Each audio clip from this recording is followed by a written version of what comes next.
Welcome back. Klal Yisrael reached the level of the ultimate nation of servants. They received the ultimate guide, and let's call it shortcut to ultimate service. Each and every one of Klal Yisrael received the 2 crowns for being able to say the words Naaseh v'nishma, we will do and we will hear. On both levels, we will be the perfect servant that does exactly what is told without reason, yet on the other hand understands that there is an obligation to try and learn as much as possible and try to understand as much as possible, because that in and of itself is an obligation. And with all that, Klal Yisrael again was at the level of a perfect being and returned humankind to its original standard of having evil pushed out from within. As we discussed by Adam Arishan, the perfect being had no evil within. The balance of good versus evil had to come from the outside, as the snake had to come to convince him, or convince Chaver instead, to choose wrong over right. And from that point on, evil was indeed from within.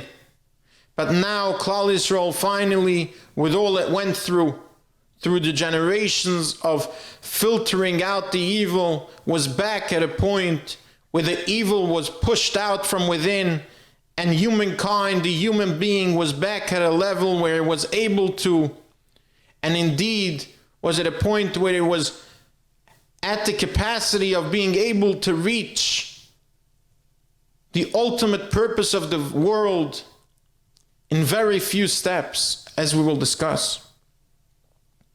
Unfortunately, as we know, what happened next was that indeed the evil from the outside, as Chazal tell us, it was the Erev Rav. People who were indeed did not go through generations of filtration from good versus evil.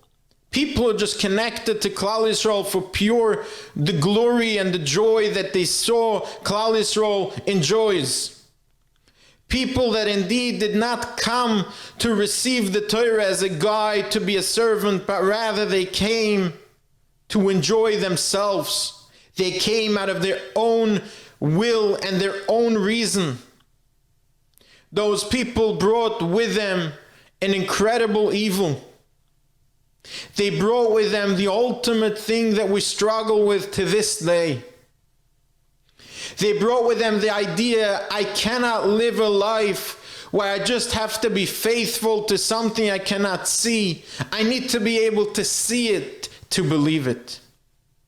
I cannot live a life of we will do and we will hear. I want to live a life where I can see exactly what's in front of me, where if I'm talking to Hashem, I need to be able to see Him, and so forth. That evil entered into Klal Yisrael and brought us the ego, brought us the idea of Klal Yisrael having to say the words out loud of Eile Elohecha Yisrael. They were not able to just wait and say, we believe and are faithful without seeing. We believe and are faithful because we are servants. They wanted to have their own mind in the game. They wanted to be able to say, I can see with my own eyes. I have my own vision. And as we know, this brought humankind back to a level where Klal Yisrael lost their crowns, where the evil re-entered the human being, and the hope for an ultimate being, at least in an immediate extent, was lost. Moshe Rabbeinu comes down, he's holding the luchas, he's holding the ultimate guide, but with this ultimate guide, there was a problem.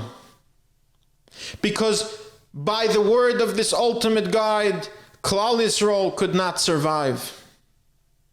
Klal Yisrael could not anymore survive with the ultimate guide that was originally given to them by Hashem himself.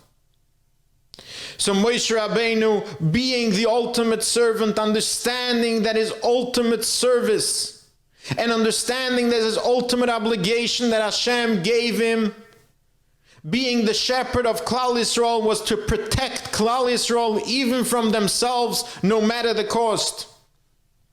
So Moshe Rabbeinu in his wisdom goes and he breaks the luchas.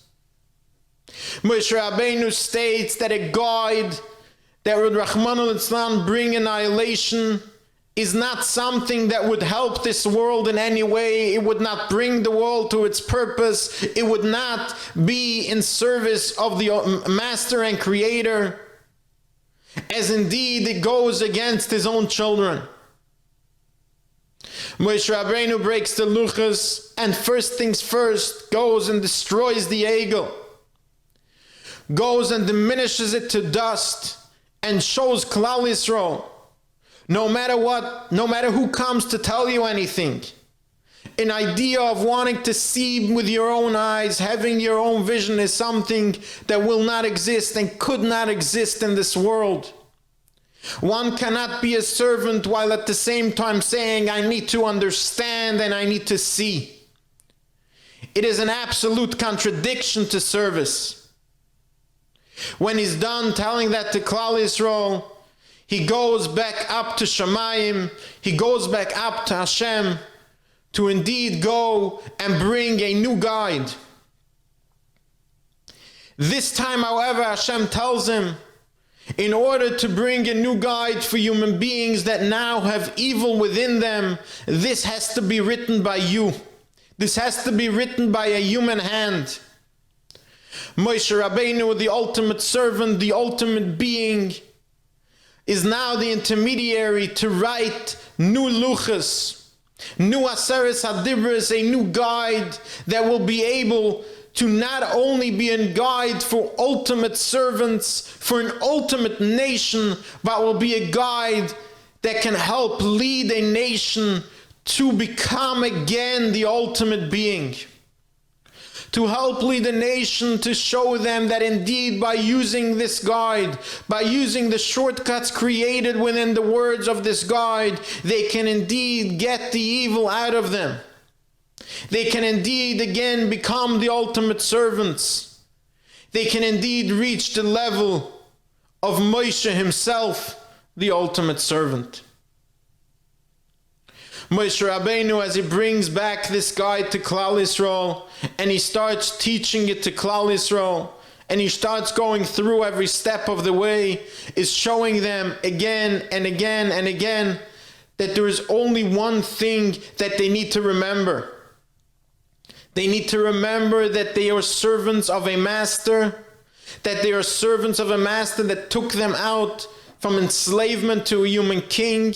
And if they remember this, and if they remember that the guide is their shortcut to salvation, their shortcut to reaching the highest level a human being can reach, with that they can go anywhere.